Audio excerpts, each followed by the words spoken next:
நானே கூட ஒன்றா தான் சுற்றுறேன், எப்படி இப்படி எழுதுறேன்ற அளவுக்கு ஒரு பெரிய ஷாக். அப்படி ஒரு ஸ்கிரிப்ட் நல்லா எங்கே காட்டியிருக்கீங்க, நான் எங்கே தான் okay.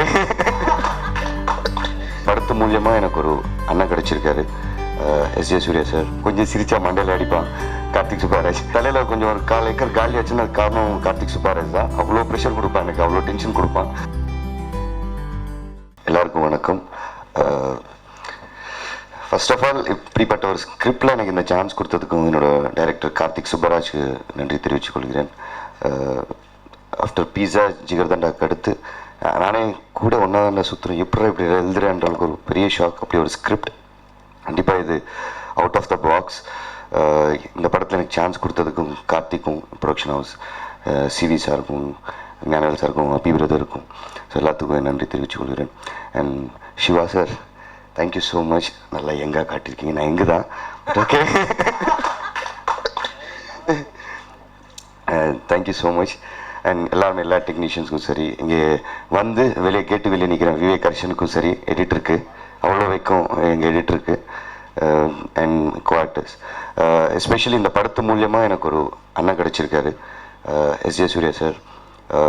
Very genuine, pure hearted man. நான் சமீபத்தில் பார்த்ததில்ல, அவ்வளோ ஒரு ஜென்யூன் பர்சன் நான் பார்த்ததில்லை. And excellent performer. அவரோட பாடி லாங்குவேஜ் ஆகட்டும், அவர்கிட்ட ஒரு தனி ஸ்டைல் ஒன்று இருக்குது. அதாவது நியூ படத்துலேருந்து அவரை இமிட்டேட் பண்ணுவோம், அந்த காலமாடி சீன்லேருந்து. ஸோ அந்தளவுக்கு ஒரு பெர்ஃபார்மர். அண்ட் அஞ்சலி, பூஜா, கமலினி முகர்ஜி, கருணா சொல்லிட்டு நான் அவ்வளோ ஜாலியாக போகும் என்னால் கல்லன்னு. அவங்க தான் ஜாலியாக இருப்பாங்க, நான் வந்து ஷூட்டிங் ஸ்பாட்டில் ஜாலியாக இருக்க முடியாது. கொஞ்சம் சிரிச்சா மண்டையில் அடிப்பான் கார்த்திக் சுப்பாராஜ். ஸோ கொஞ்சம் ப்ரெஷராக தான் இருக்கும் எனக்கு. தலையில் கொஞ்சம் ஒரு 1/4 ஏக்கர் காலி ஆச்சுன்னா அது காரணம் கார்த்திக் சுப்பாராஜ் தான். அவ்வளோ ப்ரெஷர் கொடுப்பான் எனக்கு, அவ்வளோ டென்ஷன் கொடுப்பான். So but apart from that, I am very happy.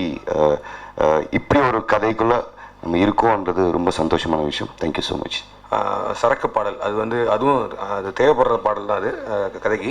So Bala வந்து அந்த பிளேட்டை தட்டினாரு, அந்தோனி பாடினாரு, நான் என் ஐஃபோனில் ரெக்கார்ட் பண்ணேன். அது வந்து ரெஃபரன்ஸ்க்காக எடுத்தது. எங்கள் டீமோட ஸ்பெஷாலிட்டி வந்து என்னென்னா, சாங்காக இருக்கட்டும், ஃபைட்டாக இருக்கட்டும், வந்துட்டு சார் 1/2 ஹவரில் முடிக்கணும், 1 ஹவரில் முடிக்கணும் அப்படி தான் சொல்லுவோம். விஜய் சார் வந்து எப்போவுமே நான் ஸ்கிரிப்ட் சொல்லிடுவேன், ஏன்னா அவர்கிட்ட வந்து ஏதாவது ஒரு கருத்து சொல்லுவார், அதை ரைட்டு பண்ணிக்கலாம்னு சொல்லிட்டு. பாபிக்கு கண்டிப்பாக சொல்ல மாட்டேன். ஸோ இந்த 2 தான் படம் எடுக்கும் போது தான் சொன்னார், ஆக்சுவலி கதை நல்லா தான் இருக்குது அப்படின்னாரு. அது தெரியாம அந்த நம்பிக்கையெல்லாம் தான் நடிக்க வந்தீங்களா சார்? இல்லை, அன்னைக்கு நீங்கள் இது எப்போனா ஷூட்டிங் நடந்து ஒரு 40 நாள் கழிச்சு சொன்னார். அப்புறம் இந்த கேரக்டர்னு யோசிக்கும் போது அசிஸ்டன்ஸ் அவங்க சொன்னாங்க அவர் பண்ணலாமேன்னு சொல்லிட்டு. அப்புறம் அவரை கூப்பிட்டு ஆடிஷன் பண்ணி டார்ச்சர் பண்ணி ஒரு 6 வாட்டி ஆடிஷன் பண்ணி திரும்ப ஆனால் எல்லா வாட்டி வந்தார், ரெகுலராக வந்தார். சீரியஸாக சொன்னார், இல்லை ஆக்சுவலி கார்த்திக் கூப்பிட்டார், என்னென்னு அந்த பொண்ணு என் கண்ணை பார்க்கறதுனால டிஸ்டர்ப் ஆகுதுன்னு நினைக்கிறேன் அப்படின்னாரு.